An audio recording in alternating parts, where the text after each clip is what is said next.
안녕하세요. 책 읽는 뮤주입니다. 오늘 소개할 책은 말의 결, 이주리 지음, 출판사는 밀리언 서재. 이 책은 어떤 순간에도 후회하지 않는 기분 좋은 말의 비밀에 관한 이야기예요. 우리가 살면서 말의 기술은 참 필요한 것 같습니다. 그 사람의 말투와 언어 습관을 봐도 그 사람이 어떤 사람인지 알 수 있잖아요. 이런 말의 결을 통해서 아, 말하기 기술도 배우고 익히면 좀 더 매력 있고 멋진 사람으로 될 수 있을 것 같습니다. 이 책은 말에 대한 이야기이기 때문에 청소년도 읽어도 좋을 것 같고요. 어른들이 읽으면 더 좋을 것 같습니다. 직장인들도 읽으면 참 좋겠죠. 지은이를 소개할게요. 이주리, 리음 스피치 대표이자 프리랜서, 아나운서, 서강대학교 언론대학원을 졸업하고 스피치 커뮤니케이션 전문가로 대화를 포함한 스피치, 보이스 트레이닝, 면접, 프레젠테이션에 관해 코칭, 강연, 저술 활동을 하고 있다. 사람들의 말 습관을 찾아내 코칭하면서 말하기의 어려움으로 고민하는 사람을 도울 때 가장 즐겁다. 말 습관과 말 감각이 조금만 달라져도 그 사람의 인격과 나아가 인생이 달라진다는 신념을 가지고 있다. 사람들의 말과 목소리를 교정해 줌으로써 그들에게 자신감을 찾아주고 더 나아가 삶의 변화를 이끄는 것을 인생의 목표로 삼고 있다.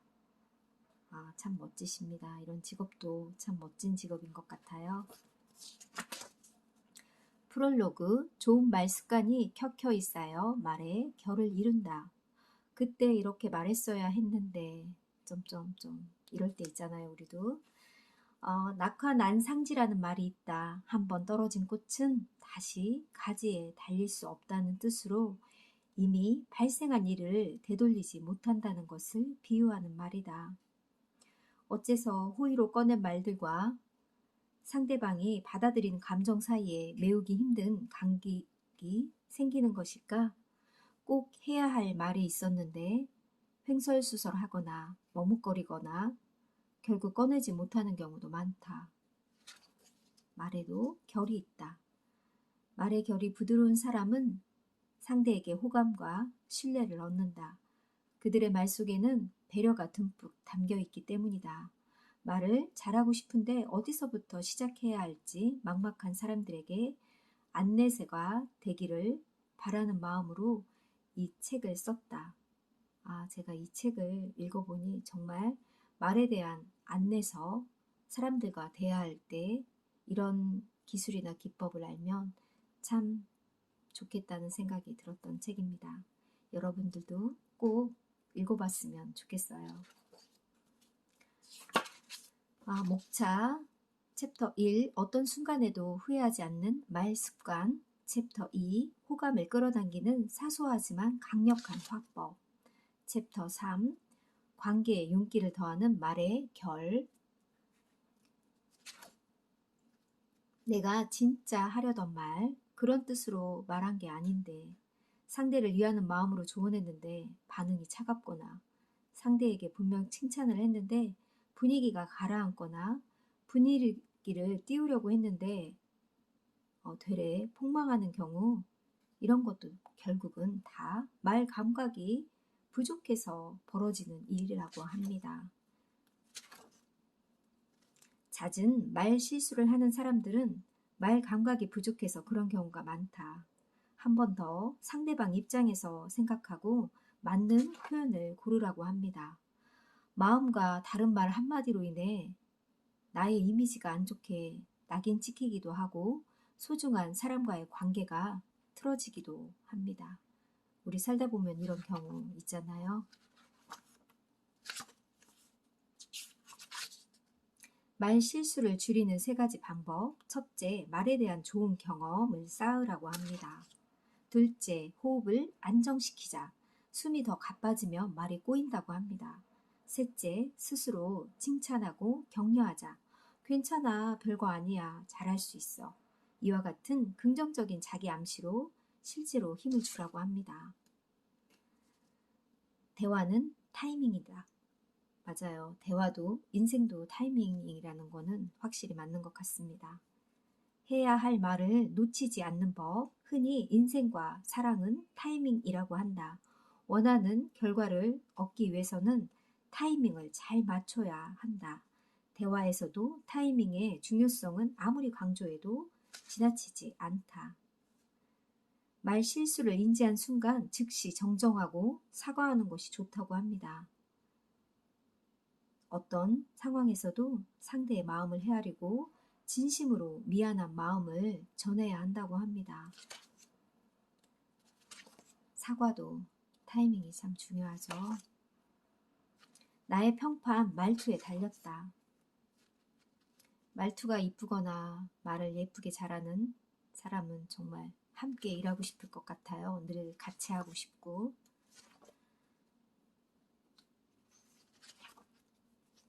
횡설수설하지 않는 생각 정리법. 말이 너무 많으면 뜻이 제대로 전달되지 않는다고 합니다. 말에도 마침표가 필요하다고 해요. 말을 하고 있는 도중에 말을 끊는 사람도 있잖아요. 그런 경우는 잘못하면 관계도 끊어진다고 합니다. 다른 사람과 대화를 나눌 때 반드시 경청해야 한다. 내가 무슨 말을 하는지 알겠는데 나 지금 그 얘기 듣고 싶지 않거든 하고 같은 태도로 말을 끊고 화제를 돌려버린다면 상대방은 상처를 받을 수도 있다. 말을 끊기 전에 바쁜 경우는 말을 좀 달리 예쁘게 표현하면 좋겠죠. 미안한데 내가 지금 몸이 너무 피곤해서 이야기에 집중할 수가 없어. 정말 미안해. 다음에 다시 말해주면 안 될까? 이런 식으로 얘기하면 좋겠죠. 이런 말의 기법을 이 책에서는 얘기해 줍니다.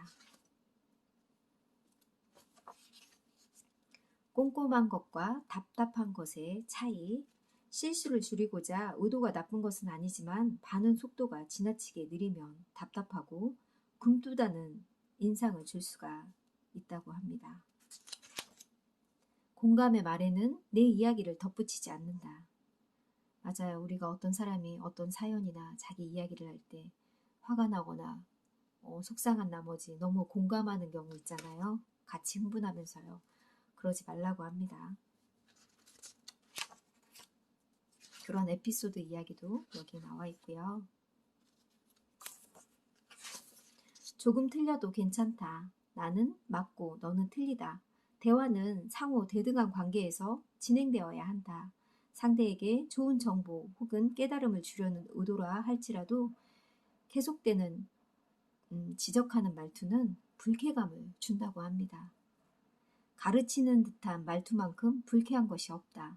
권위적인 말투나 비아냥거리는 말투도 마찬가지다.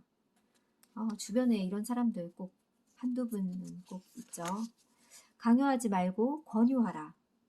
아무리 친한 사이라도 상대방이 겪고 있는 문제를 내가 나서서 결론 지을 수는 없다.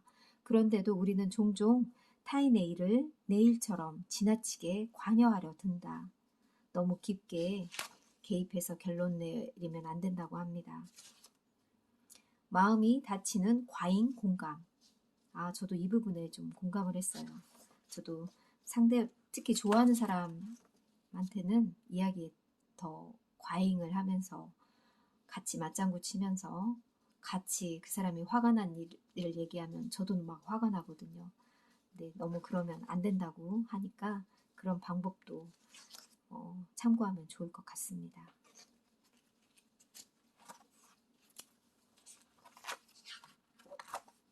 관계에 윤기를 더하는 말의 결, 좋은 반응을 끌어내는 기술, 항상 내 말을 듣고 있는 사람들의 생각을 하자.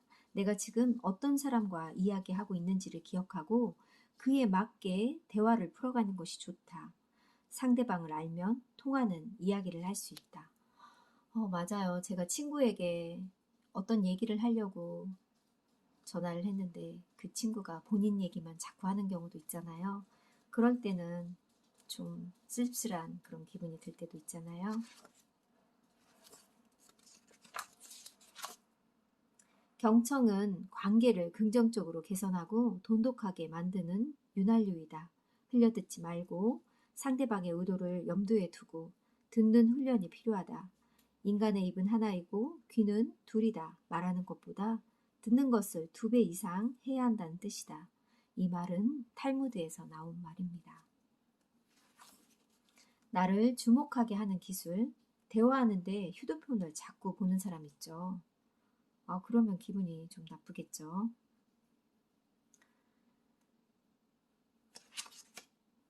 내 앞에 있는 사람과 진정한 소통을 하고 싶다면 휴대폰 에티켓도 지키라고 합니다. 대화 중에는 진동이나 무음으로 설정하는 것이 바람직하다. 저도 사람을 만났을 때 이렇게 하시는 분을 보고 정말 매너 있다. 나를 소중한 사람으로 생각하는구나 하면서 기분 좋아지는 경우도 경험해 봤거든요. 이런 전화 에티켓도 참 필요한 것 같습니다. 중요한 전화를 받거나 중요한 메시지를 받을 때는 잠깐만 하면서 얘기해 주는 것도 상대를 위한 배려인 것 같습니다.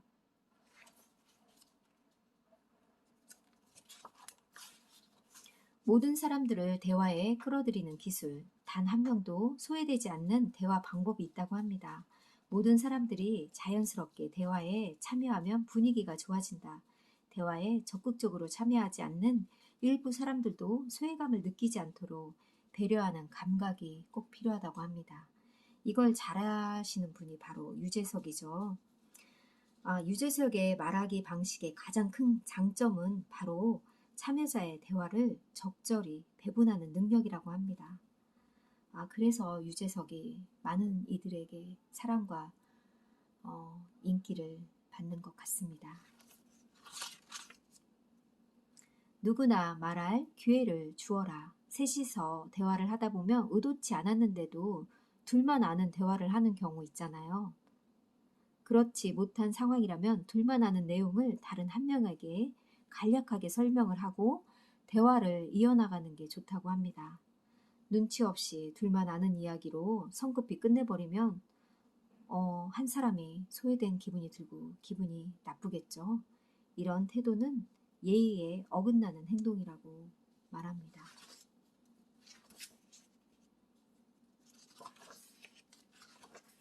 상처 주지 않고 정중하게 거절하는 법, 이런 거절하는 방법도 참 중요하죠. 상처 주지 않고 거절하는 법은 따로 있다.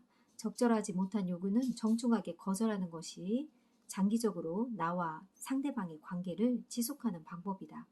상대가 권한 것에 대한 예의를 지키며 거절하는 방법을 알아보자. 거절한다고 나쁜 사람이 되는 건 아니다. 맞아요. 거절은 빠를수록 좋다고 합니다. 거절할 때는 미련을 남기지 마라. 그 자리에서 하거나 제일 빠르게 거절하는 게 좋다고 합니다. 살다 보면 부탁을 하는 경우도 있고 부탁을 받는 입장에 놓이기도 한다. 사실 부탁을 듣자마자 거절 의사가 정해지는 경우도 많다. 다만 거절할 때 무성의하게 싫어, 싫다 이렇게 말하면 안 되겠죠. 상대가 마음의 상처를 입을 수 있으니 마치 부탁을 들어주는 것처럼 의례적인 표현을 해서 상대에게 헛된 기대감을 주는 것도 좋지 않다고 합니다.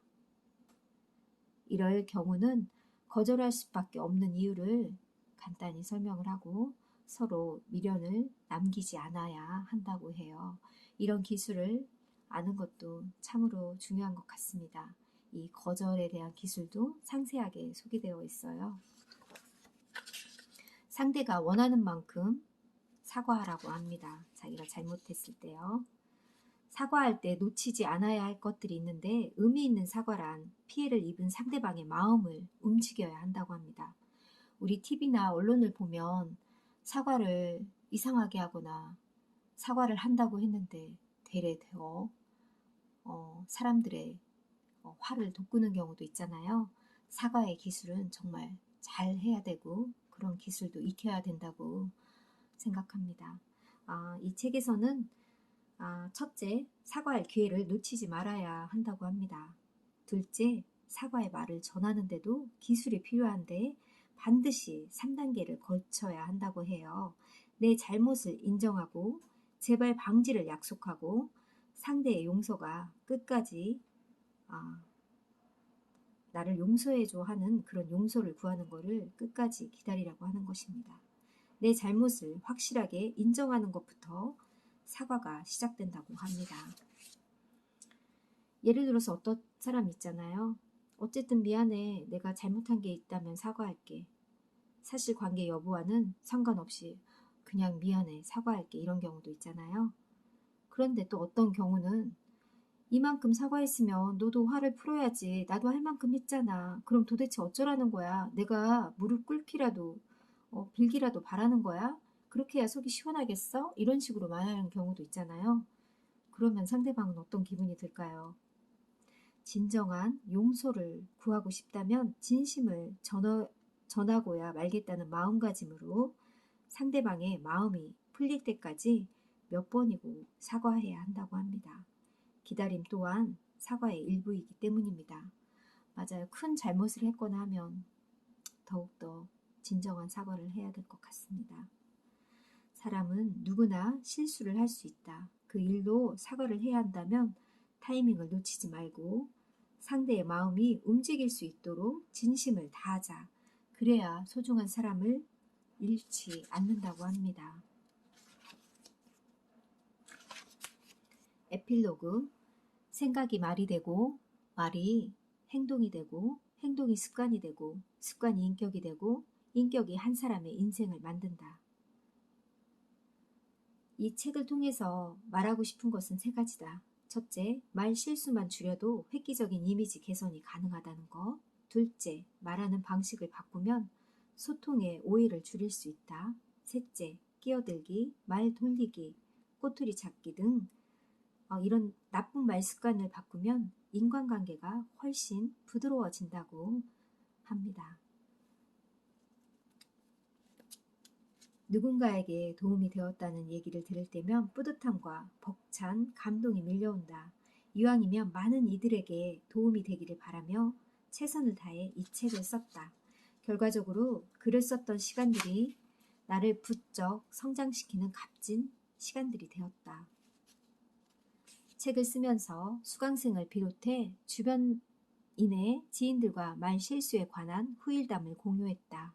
그들은 독자 여러분이 시행착오를 최소화하도록 기꺼이 자신의 경험담을 들려주었다. 이 간접 경험이 유용한 팁이 되길 바란다. 그동안 간접적으로 나에게 영향과 영감을 준 분들에게 잊지 못할 만큼 은혜를 받았음에 감사하게 생각한다. 끝에서 친구들과 남편, 나를 성장시키는 딸에게도 감사의 마음을 전하며 고맙다는 말을 끝에서 전하고 있습니다. 이 책은 2020년 11월 15일 한 달도 안 되어서 3세에 발행을 했습니다.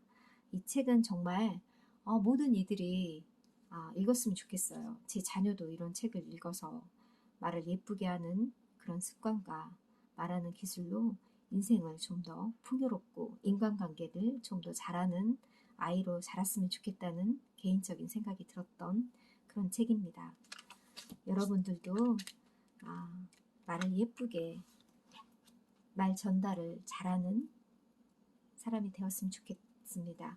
이 책은 스프링으로 되어 있잖아요. 좀 독특하죠? 제가 이 책은 커네츠 북이라는 곳에서 샀는데